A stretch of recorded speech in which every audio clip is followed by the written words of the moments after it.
গুরুর বাড়ি ভক্তের কাবা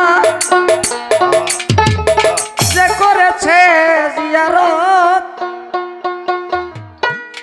সে হইয়াছে মানুষ প্রধান পাইছে মাওলার নিয়ামত। গুরুর বাড়ি ভক্তের কাবা পীরের বাড়ি ভক্তের কাবা যে কইরাছে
ফরিদপুরি সরকার ফরিদপুরি আবুল সরকার ফরিদপুরি ভয় করে না সরার মত গুরুর বাড়ি ভক্তের কাবাজে কইরাছে জিয়ারত আইনাল চান শাহজাহান চান যে কইরাছে জিয়ারত পলাশ বাবা সে হইয়াছে মানুষ প্রধান মুসা বাবা সাদ্দাম বাবা ছোট ভাই সে হইয়াছে মানুষ প্রধান একরাম ভাই পাইছে বাউলার নিয়ামত শুভ বাবা গুরুর বাড়ি ভক্তের কাবা রে আতিক ভাই গুরু ভাই